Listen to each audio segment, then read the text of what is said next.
پھر آپ غور کیجئے، اسی طرح فرمایا وما ارسلناک الا رحمۃ للعالمین، حبیب ہم نے آپ کو آفاقی نبوت دی ہے، ہم نے آپ کو آفاقی پیغام دیا ہے، ہم نے آپ کو آفاقی کتاب دی ہے،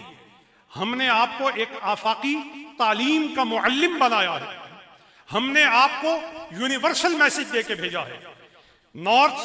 to south, east to west, کائنات میں کوئی ایسا دھڑا نہیں جس دھڑے کے لیے ہم نے آپ کو رسول اور رحمت اور معلم بنا کر نہیں بھیجا ہے۔ اچھا بتائیے، اس کائنات میں جنگلی بھی ہیں کہ نہیں؟ بولیے، وہ انسان جن کو شہروں کی تہذیب کا علم نہیں ہے کہ نہیں؟ بولو، پہاڑی بھی ہیں کہ نہیں جن کو شہری ماحول بود و باش کا پتہ ہی نہیں؟ اچھا، ایسے لوگ بھی ہیں جو ایسی بولی بولتے ہیں جنہیں کوئی ان کے سوا دوسرا انسان نہیں جانتا۔ تو رب فرماتا ہے جس طبقے کی بھی بات کرو، جس کو بھی سوچو، وما ارسلناک الا رحمۃ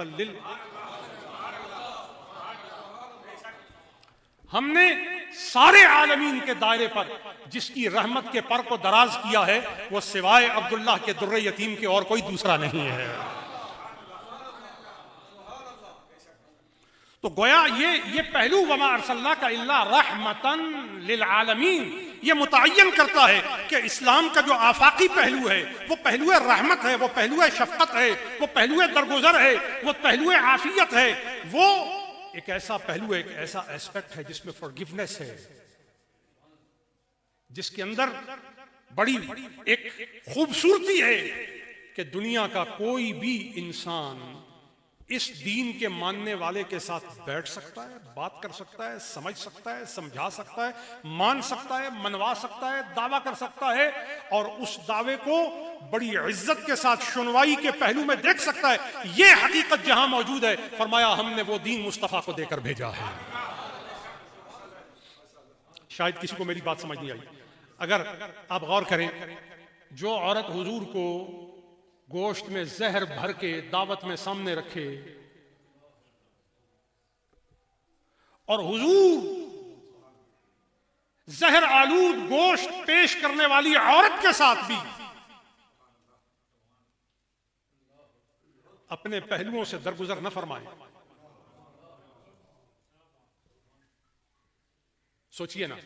میں اپنے کردار پہ سوچتا ہوں، آپ اپنے کردار پہ سوچیں کہ ہمیں کوئی شخص لفظ بول کر رنجیدہ کرتا ہے تو ہم اس کی زندگی کے رنگ اور نقشے کو بدلنے کے لیے تیار ہو جاتے ہیں۔ سوچو،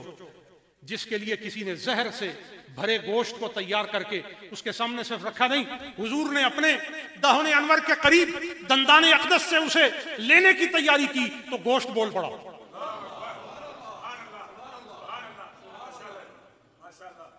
اور پھر جانتے حضور نے اس عورت سے پوچھا کہ تو نے ایسا کیوں کیا؟ تو نے ایسا کیوں کیا؟ کبھی کوئی قاتل سے وجہ پوچھتا ہے؟ اگر کوئی اس میری محفل میں وکیل بیٹھا ہے تو میری اس بات کی تائید کرے گا کہ جس کو کھانے میں آپ زہر ڈال کر کے دے دیں اور وہ لقمہ لگا لے اور اپنے منہ کے قریب لے آئے اور پھر لقمہ چھوڑ دے، بتائیں وہ کہ کیا یہ ٹیکنیکل مرڈر ہے کہ نہیں؟ لیکن اس ٹیکنیکل مرڈر کے ڈیسیژن کے باوجود اگر اس ٹیکنیکل مرڈر کی پلاننگ کرنے والے کو کوئی مسکرا کر پوچھے، کوئی تبسم ریز ہو کر پوچھے، تو پھر ماننا پڑے گا ساری انسانیت کے لیے جسے امام بنا کر بھیجا گیا ہے وہ اس کے سوا کوئی دوسرا تاجدار نہیں ہے۔